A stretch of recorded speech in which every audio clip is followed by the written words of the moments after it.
انا عارف ان الموضوع صعب بالذات في جاكيتات الجلد، مش سهل تلاقي جاكيت جلد اولا خامته كويسه، وثانيا الفيت بتاعته تكون مظبوطه، والاهم سعر يكون مش غالي قوي زي الحاجات اللي بنشوفها دلوقتي. في الفيديو ده هتعرف الفرق الحقيقي ما بين 4 جاكيتات جلد شكلهم ممكن يبقى قريب من بعض، لكن في الحقيقه كل واحد فيهم ليه ستايل وشخصيه مختلفه. هنشوف الفرق ما بين السليم فيت والاوفر سايز والخامات المختلفه، وايه اللي يخلي جاكيت يبان بريميوم اكتر من سعره بكتير. وفي وسط ال4 جاكيتات في جاكيت بصراحه فاجئني جدا لما جبته، وكان احلى من الصور بكتير. فخلينا نشوف مع بعض واحد واحد. الجاكيتات دي كلها جبتها من ديفاكتو، وسايب لينكات كل الجاكيت في الديسكريبشن تحت الفيديو، وطبعا كود الخصم بتاعي اللي بيديكوا خصم اضافي فوق العروض الموجوده اصلا. والجميل طبعا ان الجاكيتات الجلد بالذات الخصم عليها بيبقى كبير، فلو في واحد عجبك منهم غالبا هتلاقي سعره بقى احسن بعد الكود. فخلينا نشوف مع بعض ال4 جاكيتات ونفهم الفرق بينهم واحد واحد.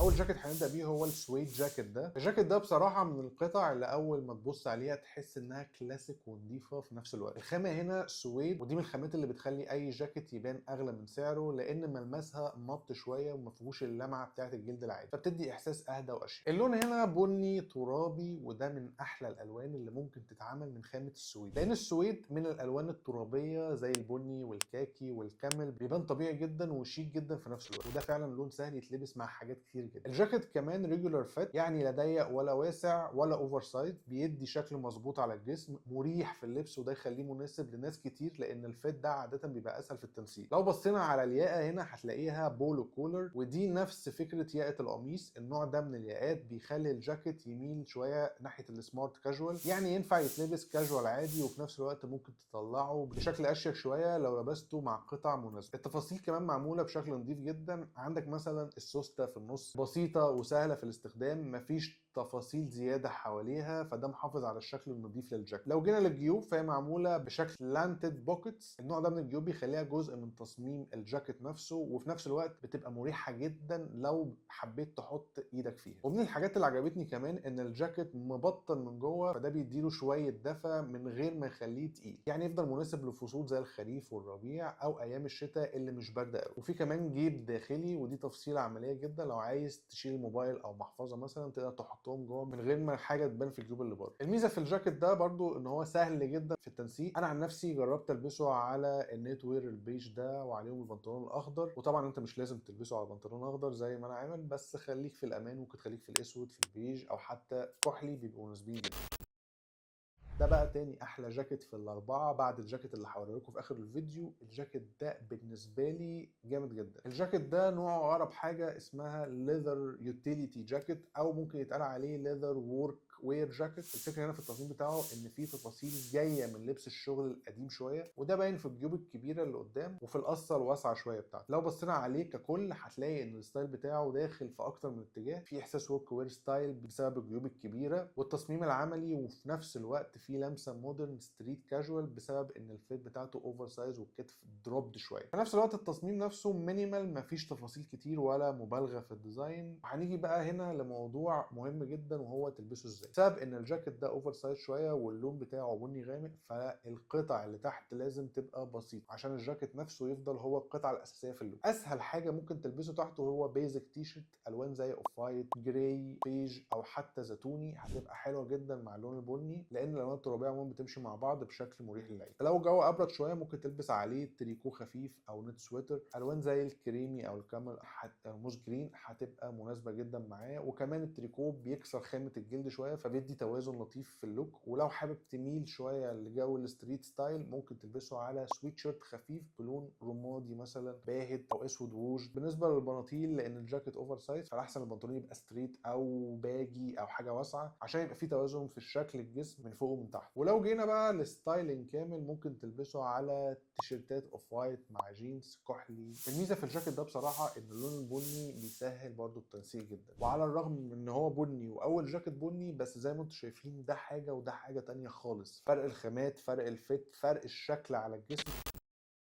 ونيجي بقى لايقونه الجاكيتات الجلد، هو الجاكيت الاسود، وده بصراحه مختلف شويه عن اللي قبله. اول حاجه هتلاحظها ان في التصميم هنا اقرب لستايل الشيرت جاكيت، يعني واخده فكره القميص بس معمول بخامه الجلد، وده بيخليه قطعه بين الكاجوال والستريت ستايل. الخامه هنا جلد صناعي لكن شكله معمول بشكل نظيف جدا، وملمسه ناعم، فيه لمعه خفيفه كده بتدي احساس انه جاكيت جلد حقيقي. النوع ده من الجلد بيبقى عملي في اللبس اليومي وسهل في التنسيق مع حاجات كتير. القصه هنا برضو اوفر سايز، وده واضح في الكتف والفت العام للجاكيت. الفكره من الفت ده انه مريح في اللبس وداخل في ستايل ستريت وير اكتر من الجاكيتات الكلاسيك. الجاكيت كمان فيه شيرت كولر، يعني ياقه شبه القميص، وده بيخلي شكله مختلف عن الجاكيتات الجلد التقليديه اللي بتبقى بايكر مثلا او الياقه بتاعتها عاليه. لو بصينا على التفاصيل قدام هتلاقي جيوب مربعه كبيره على الصدر، وده من الحاجات اللي بتدي الجاكيت احساس شويه يوتيليتي ستايل او لبس عملي شويه. الجيوب دي كمان بتبقى جزء اساسي من تصميم الجاكيت وبتخليه باين انه قطعه ستايل اكتر من مجرد جاكيت عادي. في نفس الوقت في جيوب من الجنب تقدر تحط فيها ايدك بسهوله، فده بيخليه عملي في اللبس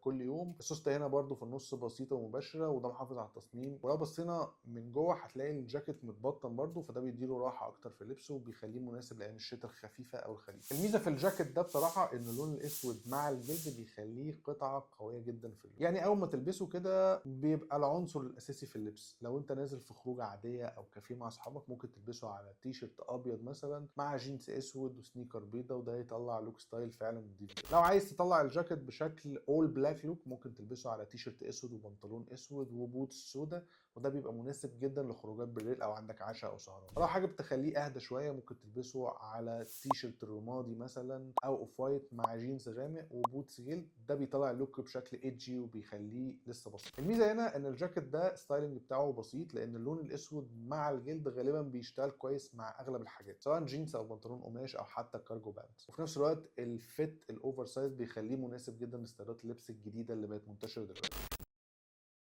نروح بقى لاخر واكتر جاكيت فاجئني فيهم كلهم لانه طلع احلى من الصور بكتير. الجاكيت ده هنا اقرب لفكره الليزر جاكيت الكلاسيك، يعني التصميم بسيط. الخامه هنا جلد صناعي بس معمول بشكل نظيف شويه. اول ما تبص عليه هتلاحظ ان في تكتشر خفيف على الجلد وده بيبان طبيعي اكتر، مش جلد املس زياده عن اللزوم. وكمان في لمعه بسيطه جدا بتدي احساس ان القطعه دي شيك من غير ما تبقى مبالغ فيها. طبعا الاسود بيدي احساس اقرب لستايل ايدجي وفي نفس الوقت سهل جدا في اللبس والستايل. الفيت بتاعته زي ما انتم شايفين سليم، وده بيخليه فت ومظبوط على الجسم وبيدي انطباع اشيك. كمان طوله بيقف عند منطقه الوسط تقريبا، وده الطول المعروف للجاكيت الجلد الكلاسيك. الكتف هنا ستراكشر شويه فتحس ان الجاكيت واقف على الجسم بشكل شارب. الخيطه زي ما انتم شايفين نظيفه ومتقفله كويس، ودي حاجه مهمه لازم تركز فيها مع الجاكيتس الجلد لانها بتبقى واضحه زياده. البولو كولر كمان بتدي بالانس يخليه شيك وعملي في نفس الوقت، فت على الدراع، وده مكمل فكره السليم مع فكره الديتيلز بتاعه الجاكيت. بالنسبه للجيوب هتلاقي فيها سايد سلانتد بوكيتس اللي هي مايله على الجنب، ودي زي ما قلنا بتزود العمليه والراحه في الاستخدام عشان قريبه من ايدك اكتر. كمان برضو في جيب جوه من الحاجات الصغيره، والجاكيت برضو خفيف مش تقيل فيعتبر مناسب لفتره الخريف او الربيع برضو. طيب البسه على ايه؟ الجاكيت ده مايل اكتر لستايل الكلاسيك عشان كده بيطلع احسن مع البناطيل اللي الفيت بتاعتها مظبوطه. لو انت خارج بالليل مثلا او عندك مناسبه